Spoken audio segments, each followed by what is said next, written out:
ಇನ್ನು ಪ್ರಾಣಾಯಾಮವನ್ನ ಅಭ್ಯಾಸ ಮಾಡೋಣ. ಯಾವುದಾದರೂ ಕಂಫರ್ಟೇಬಲ್ ಪೊಸಿಷನ್ ಅಲ್ಲಿ ಕೂತ್ಕೊಳ್ಬೇಕು. ಇಲ್ಲಿ ಪದ್ಮಾಸನವನ್ನ ಹಾಕಿ ತೋರಿಸ್ತೀವಿ ನಾವು. ಉಸಿರು ಬಿಡ್ತಾ ನಿಮ್ಮ ಬಲ ಕಾಲನ್ನ ಮಡಚಿ ಎಡತೊಡೆಯ ಮೇಲಿಡಿ, ಅಲ್ಲೇ ಉಸಿರು ತಗೊಳ್ಳಿ. ಉಸಿರು ಬಿಡ್ತಾ ನಿಮ್ಮ ಎಡ ಕಾಲನ್ನ ಮಡಚಿ ಬಲ ತೊಡೆಯ ಮೇಲಿಡಿ. ಪದ್ಮಾಸನ ಮಾಡ್ಲಿಕ್ಕೆ ಕಷ್ಟ ಆಗೋರು ಸುಖಾಸನ ಅಥವಾ ಸ್ವಸ್ತಿಕಾಸನ ಅಥವಾ ವಜ್ರಾಸನದಲ್ಲಿ ಕೂತ್ಕೊಳ್ಬಹುದು. ಮೊದಲಿಗೆ ಉಜ್ಜಾಯಿ ಪ್ರಾಣಾಯಾಮವನ್ನ ಮಾಡೋಣ. ಎರಡೂ ಕೈಗಳನ್ನ ಚಿನ್ಮುದ್ರೆಯಲ್ಲಿ ಇಟ್ಕೊಳ್ಳಿ. ಬೆನ್ನು ನೇರ ಇರ್ಲಿ, ಕಣ್ಣು ಮುಚ್ಚಿ. ಇಲ್ಲಿ ನಿಮ್ಮ ಗಂಟಲಲ್ಲಿ ನಿಧಾನಕ್ಕೆ ಶಬ್ದ ಮಾಡ್ತಾ ದೀರ್ಘ ಶ್ವಾಸೋಚ್ಛ್ವಾಸ ಮಾಡಬೇಕು. Hissing sound.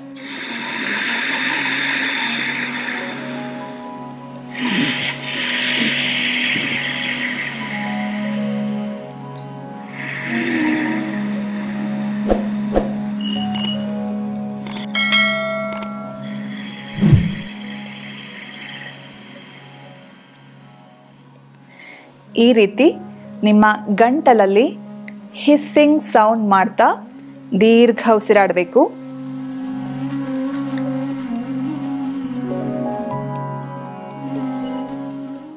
ಈ ರೀತಿ ಉಸಿರಾಟ ಮಾಡೋದ್ರಿಂದ ನಿಮ್ಮ ಎದೆಯಲ್ಲಿರುವ ಶ್ವಾಸಕೋಶದಲ್ಲಿರುವ ಏನೇ ಕಂಜೆಷನ್ ಇರಲಿ ಅದು ಕಮ್ಮಿ ಆಗ್ತಾ ಬರುತ್ತೆ.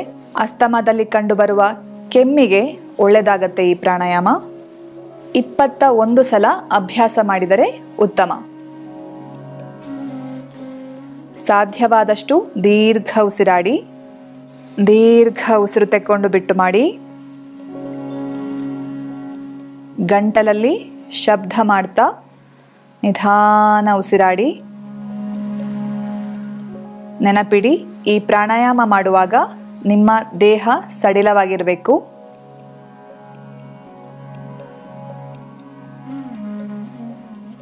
ನಿಮ್ಮ ಕೆಪಾಸಿಟಿಗೆ ತಕ್ಕ ಹಾಗೆ ಮಾಡ್ತಾ ಹೋಗಿ.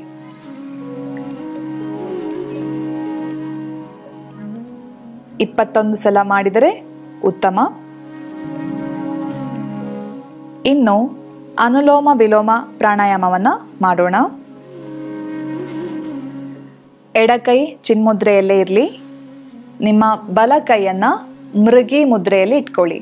ನಿಮ್ಮ ತೋರು ಬೆರಳು ಮತ್ತೆ ಮಧ್ಯ ಬೆರಳನ್ನ ಮಡಚಿ ನಿಮ್ಮ ಕೈಯನ್ನ ಮೂಗಿನ ಹತ್ರ ತಗೊಂಡು ಬನ್ನಿ.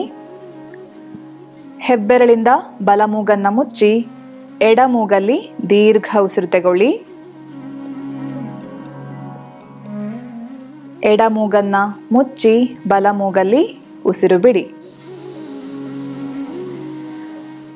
ಬಲ ಮೂಗಲ್ಲೇ ದೀರ್ಘ ಉಸಿರು ತಗೊಳ್ಳಿ. ಬಲ ಮೂಗನ್ನ ಮುಚ್ಚಿ ಎಡ ಮೂಗಲ್ಲಿ ಉಸಿರು ಬಿಡಿ. ಇದು 1 ಸುತ್ತು. ಇದರಂತೆ ಸಾಧ್ಯವಾದರೆ 21 ಸುತ್ತು ಮಾಡುವುದು ಉತ್ತಮ. ತುಂಬ ಹೊತ್ತು ಕೂತ್ಕೊಳ್ಳೋಕೆ ಕಷ್ಟ ಆಗೋರು 12ರಿಂದ 15 ಸುತ್ತಾದರೂ ಮಾಡಬೇಕು. ಈ ಪ್ರಾಣಾಯಾಮ ಮಾಡುವಾಗ ಸ್ವಲ್ಪ ಕೂಡ ಶಬ್ದ ಮಾಡಬಾರ್ದು. ಆದಷ್ಟು ಸೈಲೆಂಟ್ ಆಗಿ ಉಸಿರಾಡಿ. ದಿನನಿತ್ಯ ಈ ಪ್ರಾಣಾಯಾಮವನ್ನ ಮಾಡೋದ್ರಿಂದ ಶಾರ್ಟ್ನೆಸ್ ಆಫ್ ಬ್ರೆತ್ ಏನಿದೆ ಅದು ಕಮ್ಮಿ ಆಗ್ತಾ ಬರುತ್ತೆ. ವೀಸಿಂಗ್ ಬರುವಂಥದ್ದು ಕಮ್ಮಿ ಆಗ್ತಾ ಹೋಗುತ್ತೆ. ಎದೆಯಲ್ಲಿ ಕಟ್ಟಿ ಹಿಡಿದಾಗ ಆಗುವಂತಹ ಅನುಭವ ಕಮ್ಮಿ ಆಗ್ತಾ ಹೋಗುತ್ತೆ. ಲಂಗ್ ಕೆಪಾಸಿಟಿ ಇಂಪ್ರೂವ್ ಆಗಿ ನಿಮ್ಮ ಕೆಮ್ಮು ಕಡಿಮೆ ಆಗ್ತಾ ಹೋಗುತ್ತೆ. ಉಸಿರಾಟ ಸುಲಲಿತವಾಗಿ ಆಗತ್ತೆ.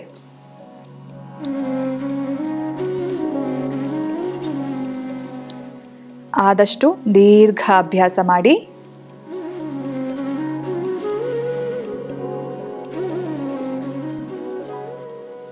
ಎಡಮೂಗಲ್ಲಿ ಉಸಿರು ಬಿಟ್ಟು ನಿಲ್ಲಿಸಿ.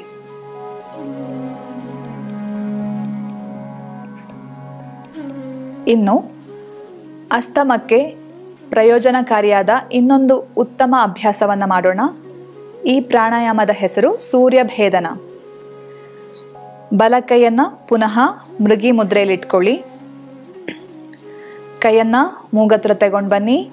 ನಿಮ್ಮ ಎಡ ಮೂಗನ್ನ ಮುಚ್ಚಿ ಬಲ ಮೂಗಲ್ಲಿ ದೀರ್ಘ ಉಸಿರು ತಗೊಳ್ಳಿ. ಬಲ ಮೂಗಲ್ಲೇ ಪೂರ್ತಿ ಉಸಿರು ಬಿಡಿ. ಇದೇ ರೀತಿ 12ರಿಂದ 15 ಸಲ ಅಭ್ಯಾಸ ಮಾಡಬೇಕು. ಶ್ವಾಸನಾಳಗಳಲ್ಲಿರುವ ಕಂಜೆಷನ್ ಕಮ್ಮಿ ಆಗ್ತಾ ಹೋಗುತ್ತೆ ಈ ಪ್ರಾಣಾಯಾಮ ಮಾಡೋದ್ರಿಂದ. ಎಷ್ಟು ದೀರ್ಘ ಸಾಧ್ಯವೋ ಅಷ್ಟು ದೀರ್ಘ ಮಾಡ್ತಾ ಹೋಗಿ.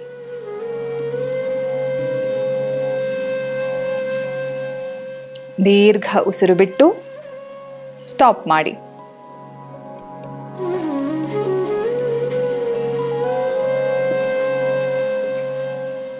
ಇನ್ನು ಭಸ್ತ್ರಿಕಾ ಪ್ರಾಣಾಯಾಮ. ನಿಮ್ಮ ಕೈಗಳನ್ನು ಮೊಣಕಾಲ ಮೇಲಿಡಿ.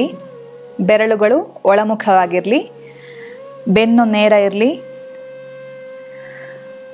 ಒಂದು ಸಲ ದೀರ್ಘ ಉಸಿರು ತಗೊಳ್ಳಿ. ಆಮೇಲೆ ಶಕ್ತಿ ಹಾಕಿ ಪದೇ ಪದೇ ಉಸಿರನ್ನ ಬಿಡ್ತಾ ಬಿಡ್ತಾ ಬಿಡ್ತಾ ಬರಬೇಕು. ಜರ್ಕ್ಸ್ಕೊಡ್ತಾ ಉಸಿರು ಬಿಡ್ತಾ ಬಿಡ್ತಾ ಬನ್ನಿ.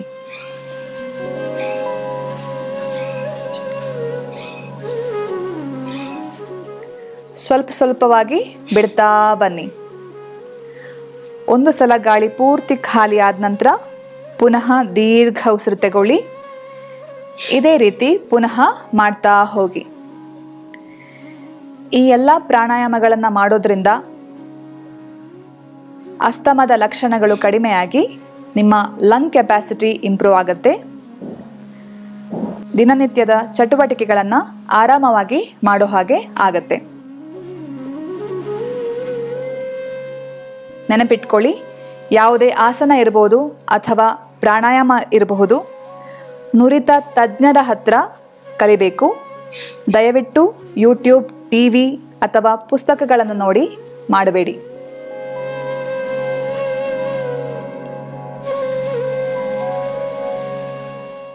ನಮಸ್ಕಾರ.